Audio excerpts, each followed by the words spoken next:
Good morning. Here it is. It's Monday morning, and today is it's April the 29th, next to the last day of this month. And anyway, I hope you had a great weekend. I hope that you were able to have some time, some downtime with your family, have a good time with being with them, and hopefully you were able to worship at the place of your choice yesterday, and hopefully this morning finds you're feeling well. I hope that you're feeling good, and hopefully you're well rested and ready to tackle the opportunities that God has given us with this brand new day. And of course, we certainly need to remember, those that lost their lives in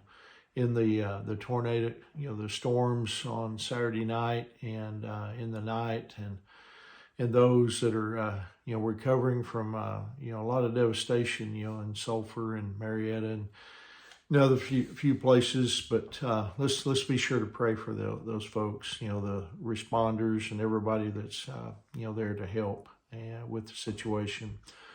But anyway, this morning I want to share a devotional with you entitled "The Certainty of Eternal Life."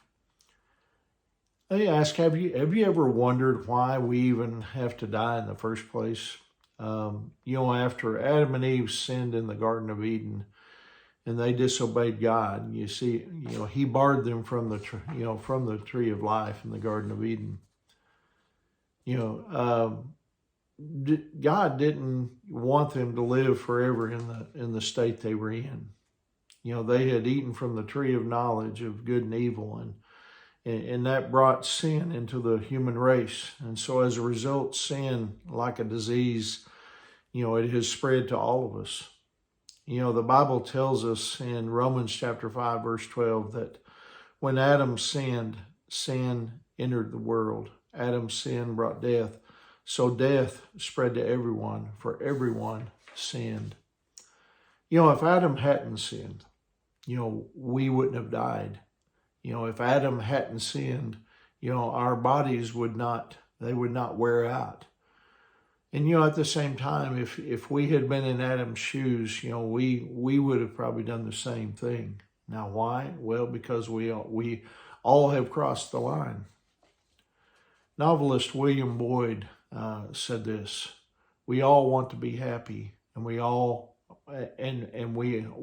going to die. You might say these are the only two unchallengeably true facts that apply to every human being on this planet." All of us are getting older.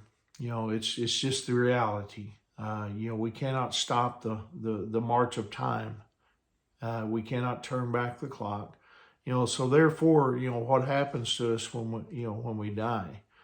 Jesus, he dealt with this question. And in John chapter 5, verses 25 and 26, this is what he said: "And I assure you that the time is coming, indeed it's here now, when the dead will hear my voice, the voice of the Son of God, and those who listen will live. The Father has life in himself, and he has granted that same life-giving power to his Son." Before I was a Christian, even though I was young, I didn't, have, faith, to speak of. And, I came to realize that, in being in church and hearing things in Sunday school and the Bible taught that if that if I died, I wouldn't go to heaven. And so I was terrified by that thought. And so I finally, at about the age of 8, gave my life to Christ. And, one of the great things that I experienced after I became a Christian was to realize that there is life beyond the grave. I realized that I was going to go and be with Jesus. Death is not the end of existence. The real you is not this body that you live in. I mean, it's your soul. You see, it's your spirit that lives on after your body has gone. History tells us of the renowned atheist Voltaire. who was probably one of the most aggressive antagonists of the Christian faith. He did everything he could to undermine Christianity. But the nurse who attended him on his deathbed reportedly said that for all the wealth in Europe, she never would watch another atheist die.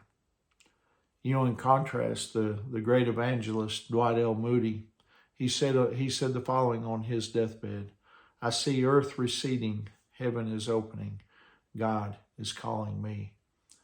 You can die like Voltaire, or you can die like Moody.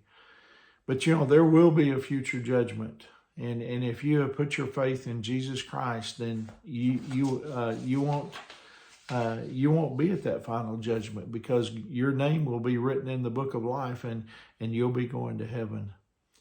And so I hope that encourages you here on this Monday morning. I hope you have a wonderful day. And remember, Angie and I, we love you guys, and we're praying for you. And just to let you know, tomorrow morning I'm having that stent done in my heart. And anyway, appreciate your prayers. And anyway, hope to see you soon. God bless you.